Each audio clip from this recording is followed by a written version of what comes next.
ఈ వీడియోలో bypass surgery సంబంధించిన కాంప్లికేషన్స్ ఎటువంటి ఇబ్బందులు తలెత్తొచ్చు బైపాస్ సర్జరీ చేసిన తర్వాత.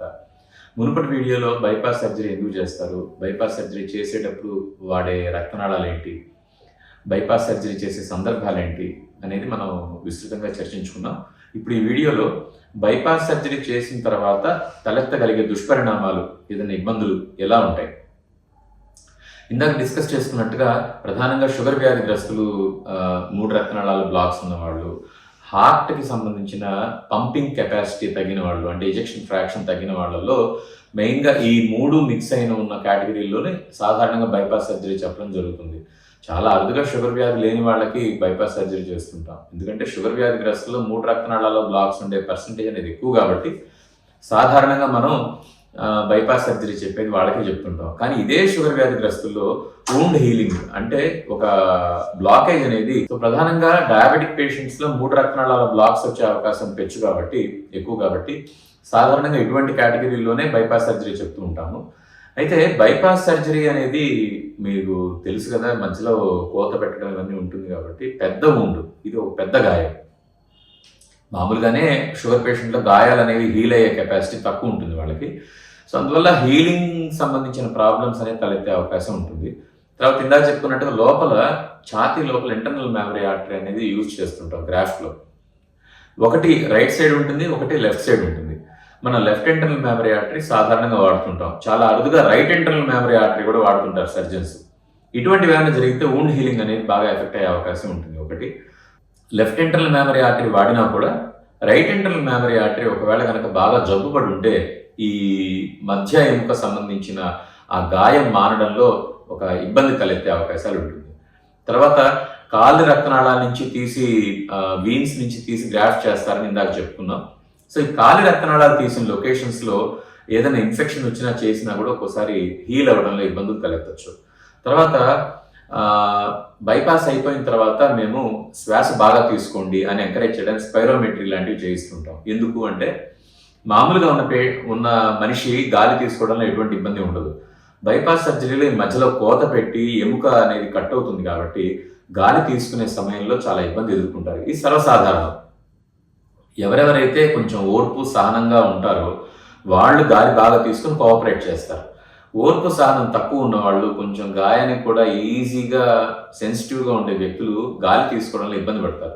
సో ఇటువంటి వాళ్ళల్లో లంగ్స్లో ఉండే సెక్రిషన్స్ అన్ని వాళ్ళు దగ్గి బయటికి తెచ్చుకోవడం కానీ, గాలి బాగా తీసుకొని వాళ్ళు దగ్గడం కానీ ఇట్లాంటివి చేయలేరు. ఇటువంటి చేయలేని సందర్భాల్లో వాళ్ళకి ఇన్ఫెక్షన్స్ పెరిగి న్యూమోనియా లాంటి ప్రాబ్లమ్స్ వచ్చే అవకాశాలు ఉంటాయి. సో ఇన్ఫెక్షన్స్, న్యూమోనియా లాంటివి వచ్చే అవకాశాలు ఉంటాయి. వూండ్ హీలింగ్ ఎఫెక్ట్ అయ్యి ఈ మధ్య ఎముక హీలింగ్ కానివ్వండి, కాలి రక్తనాళాలు కానివ్వండి, హీలింగ్ ఇబ్బంది వచ్చి అక్కడ చీమ పట్టే అవకాశం ఉంటుంది. ఈ ఇన్ఫెక్షన్ అనేది బాడీ అంతా స్ప్రెడ్ అవ్వచ్చు. తర్వాత మామూలుగా ఇప్పుడు మనం చేసే సర్జరీస్ అన్ని కూడా బీటింగ్ హార్ట్ సర్జరీస్, అంటే గుండె కొట్టుకుంటూ ఉండగానే మనం గ్రాఫ్ తీసి అతికించడం ఇవన్నీ చేస్తుంటాం. ఎవరిలో అయితే ఈ బ్లాకేజ్ తీవ్రత, బ్లడ్ వెసల్స్ బ్లాకేజ్ అనేది తీవ్రంగా ఉంటుందో ఇటువంటి వాళ్ళలో మనం బైపాస్ గ్రాఫ్టింగ్ చేసే టైంలో ఆ రక్తనాళాన్ని చిన్న క్లాంప్ చేస్తాం. ఇప్పుడు ప్లంబర్ రిపేర్ చేసేటప్పుడు ఓవర్ హెడ్ ట్యాంక్లో మెయిన్ వాల్వ్ ఎట్లా అయితే కట్టేస్తాడో, ఇటువంటి సేమ్ పరిస్థితిలో హార్ట్కి సంబంధించిన బ్లడ్ వెసల్స్ కూడా వేరే రక్తనాళాన్ని తెచ్చి సూచర్ చేసేటప్పుడు ఆ ఫ్లో ఆపడానికి పైన క్లాంప్ చేస్తాం. పార్షియల్గా, టెంపరీగా మనం బ్లాక్ చేయడం జరుగుతుంది. ఈ బ్లాక్ చేసిన సందర్భంలో మిగతా రక్తనాళాల్లో ఉన్న అతి తక్కువ ఫ్లోతోనే మెయింటైన్ అవ్వాలి ఫ్యూ మినిట్స్. ఎవరైతే ఇక్కడ ఇబ్బంది పడతారో కొన్ని సందర్భాల్లో బీపీ డ్రాప్ అయిపోవడం, హార్ట్ బీట్ తగ్గిపోవడం ఇట్లాంటివి జరుగుతుంటాయి. అటువంటివి ఏమైనా జరిగినప్పుడు హార్ట్ లంగ్ మిషన్ అనే ఒక కృత్రిమమైన పరికరం ద్వారా గుండె చేసే పనిని చేస్తూ సర్క్యులేషన్ మెయింటైన్ చేస్తాం. ఆర్టిఫిషియల్ అన్నాక ఏదైనా ఆర్టిఫిషియలే కదండి. సో ఈ కృత్రిమమైన హార్ట్ లంగ్ మిషన్ ద్వారా దానిలో ఉండే సర్క్యూట్స్ ద్వారా బ్లడ్ అనేది ఫ్లో అవుతుంది. ఈ బ్లడ్ ఫ్లో అనేది కృత్రిమంగా జరిగినప్పుడు కొంత పక్షవాతాలు కానీ, తర్వాత కొన్ని సీరం సిక్నెస్ అంటాం, అంటే తెలియని ఒక బ్లడ్ సెల్స్ రియాక్షన్ ఇవి వచ్చి మనిషి డౌన్ అవుతారు, ఫిజికల్గా బాగా డౌన్ అవుతారు, ఇన్ఫెక్షన్స్ వచ్చే అవకాశాలు ఉంటాయి.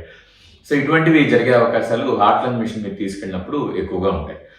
సో ఇవి సాధారణంగా జరిగేవి. పక్షవాతం అనేది పర్టికులర్గా ఎందుకు చెప్తాము అంటే, ఒకటి హార్ట్ లంగ్ మిషన్ మీద తీసుకెళ్ళిన పరిస్థితులు కావచ్చు, సేమ్ డిసీజ్ గుండె రక్తనాళాల్లో ఏదైతే వచ్చిందో బ్రెయిన్ రక్తనాళాల్లో కూడా జబ్బు ఉండే అవకాశం ఉంటుంది. కాబట్టి పక్షవాతం అనేది బైపాస్ సర్జరీ చేసేటప్పుడు బీపీ ఫ్లక్చుయేషన్స్ అనేవి ఎక్కువగా ఉంటాయి. కాబట్టి ఈ బీపీ డ్రాప్ అయిన సందర్భాల్లో అక్కడ క్లాట్ అయ్యి అటువంటి సందర్భాల్లో పక్షవాతం వచ్చే అవకాశం ఉంటుంది. మూడవది ఈ కెరోటిడ్ ఆర్టరీస్ అంటాం, అంటే మెడకి సంబంధించిన రక్తనాళాలు, బ్రెయిన్ సప్లై చేసే రక్తనాళాల్లో కూడా ఒక్కోసారి జబ్బు పడుతుంది. అందుకని బైపాస్ సర్జరీ చేసే ముందు neck vessel doctor, city scan, తర్వాత న్యూరాలజీ కన్సల్టేషన్ లాంటివి మేము తప్పనిసరిగా తీసుకుంటుంటాం. ఇదే కాకుండా ఇతరత్ర కూడా ప్రాబ్లమ్స్ ఉండే అవకాశాలు, కొంతమందికి గాల్ బ్లాడర్లో అంటే పసరకిత్తులో రాళ్ళు ఉండొచ్చు, కొంతమందికి కిడ్నీ ప్రాబ్లమ్స్ ఉండొచ్చు, కొంతమందికి ఇతరత్ర చెప్పుకోలేని కొన్ని ప్రాబ్లమ్స్ ఉండొచ్చు, తర్వాత గర్భాశయంలో కణితులు ఉండొచ్చు. ఇట్లాంటివన్నీ ఉంటాయి. కాబట్టి అల్ట్రాసౌండ్ అబ్డమెన్, ఒక సిటీ స్కాన్ చెస్ట్ ఒకటి, ఊపిరితిత్తుల్లో ఎక్కడైనా సమస్యలు, శ్వాసకోశ సమస్యలు, స్మోకర్స్ ఉంటుంటారు, వాళ్ళకి ఏదైనా ఊపిరితిత్తుల సమస్యలు ఉంటాయి.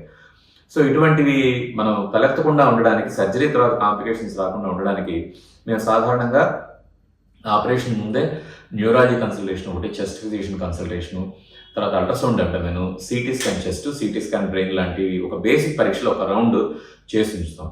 చాలామంది అడుగుతుంటారు, డాక్టర్ గారు మేము పన్ను పీకించుకుందాం అనుకుంటున్నాం, పుచ్చి పన్ను వచ్చింది అని.